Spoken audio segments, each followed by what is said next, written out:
ছেলের দোকানে দেখি তালার ওখানে একটা কিসের পিস্তলের গুলি না AK-47 গুলি।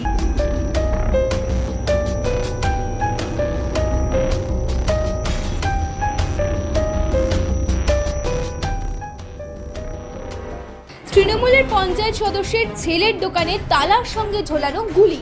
সোমবার সকালে এমন ঘটনায় ব্যাপক চাঞ্চল্য ছড়ালো রাজগঞ্জের ভুটকিহাট এলাকায়। খবর পেয়ে পুলিশ পৌঁছে গুলিটি উদ্ধার করে।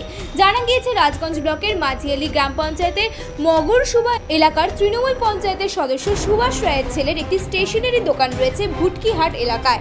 সোমবার সকালে দোকান খুলতে এসে দেখেন দোকানের শাটারের তালার সঙ্গে একটি গুলি ঝোলানো রয়েছে। খবর চাউর হতে এলাকায় ভিড় জমে যায়। ছুটে আসে তৃণমূল পঞ্চায়েত সদস্য সুভাষ রায়। এরপর খবর দেওয়া হয় পুলিশকে। রাজগঞ্জ থানার পুলিশ পৌঁছে গুলিটি উদ্ধার করে নিয়ে যায়। ঘটনার তদন্তে নেমেছে পুলিশ।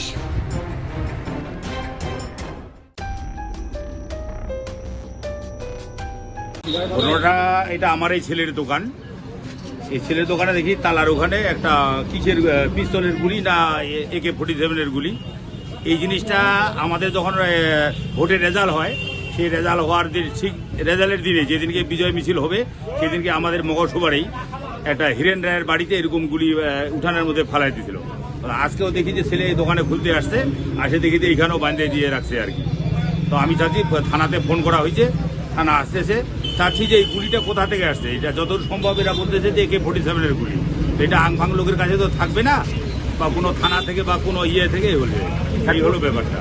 একটা আতঙ্ক তৈরি হয়েছে। এই আতঙ্ক তৈরি করার জন্য করতেছে। আমরা আতঙ্ক নই, তবে এটা তৈরি করার জন্য করতেছে। সেম জিনিসটাই ওই ভোটের দিনের এই ঘটনাটা হয়েছিল আর কি। আমাদের যেদিন রেজাল্ট হয় 11 তারিখে, সেদিনকে আমাদের গ্রামেরই একজনের বাড়িতে এইভাবে একটা উঠানে ফেলাই দিয়ে গেছিল।